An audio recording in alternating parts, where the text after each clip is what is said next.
RFK Jr. is now announcing that you should not vote for him, no matter where you are. There was some confusion about this because he was withdrawing his name aggressively from the swing states and leaving his name on some other ballots for other purposes, if there was a contingent election and some other alternatives, but racing to get off the ballot in the states that really matter. We also know that Jocelyn Benson, the cheating Secretary of State, the now purposeful warrior, as her new book is going to explain, and she's a purposeful warrior for what?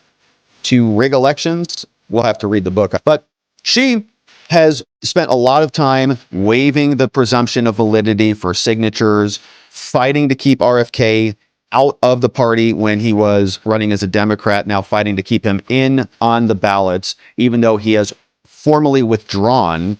They're going to send out in Michigan inaccurate ballots just to try to keep him on the ballot to take votes away from Trump. So he is now clearing the record on this, saying, listen, bottom line, no matter what state you live in, vote Trump. A Trump victory is a Kennedy victory. So no matter where you are, in whatever state, it's Trump. Let's go. Hey, everybody. What's up, RFK? Asking me if they live in a red state or a blue state, should they still be voting for me? What about swing states? The answer is easy. No. No matter what state you live in, you should be voting for Donald Trump. And let me tell you why.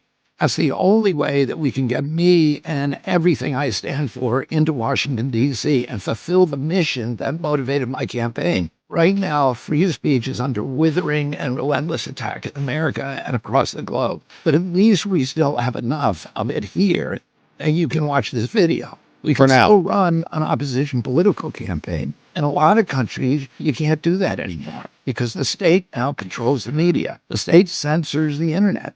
Brazil just banned Twitter because Elon Musk refused to censor user speech. Kamala Harris says that Musk better behave himself or he will, quote, lose his privileges and it should be taken down. They are directly speaking to millions and millions of people without any level of oversight or regulation. And that has to stop.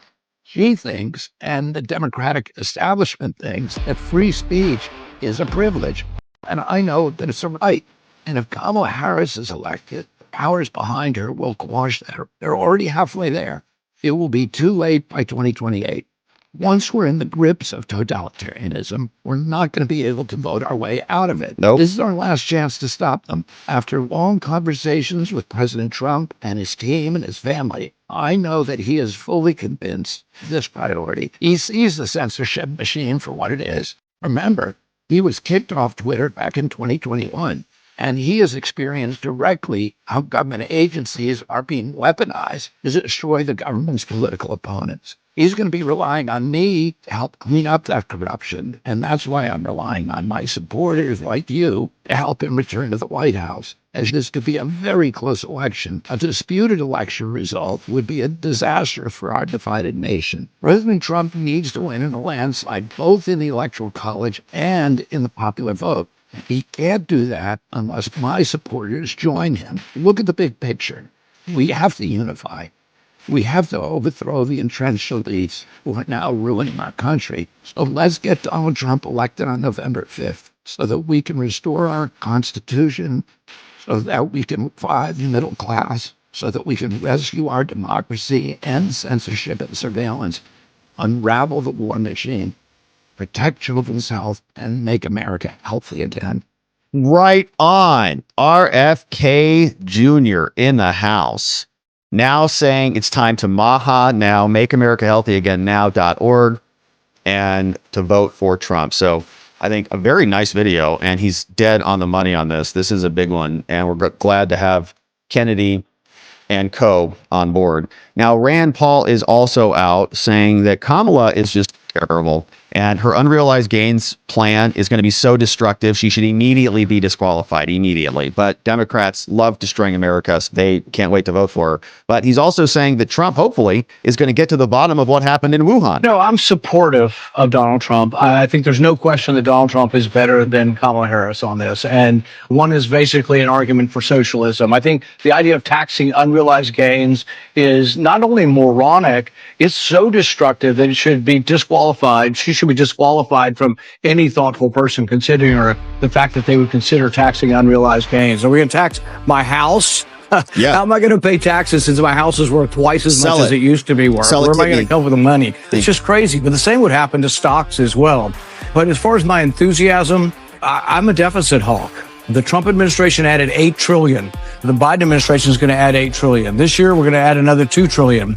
As Trump left office, he was advocating for $2,500 checks again, passed out to everybody. I'm not for that. I was against the lockdowns, and I want to hear stronger language in that sense. I also want to get to the bottom of the funding of the research in Wuhan. That'd be nice. The NIH is still resisting giving me that information. My investigation hangs in the lurch. And I want to promise, frankly, from Donald Trump that he will continue, allow me to do that investigation, and that he will sign legislation that I've written that will regulate gain of function research such that we are not having government money used to take Ebola, which has a 50% mortality, and see if we can aerosolize it. Insane. Crazy research like that shouldn't be done or paid for by the taxpayer. Yeah, insane. So Rand Paul also seems like he's coming aboard a little bit too. Says, I'm going to be supporting Trump. And we're glad to have him there. I think that Trump's putting together a little bit of an American dream team. We can't wait to see where it goes.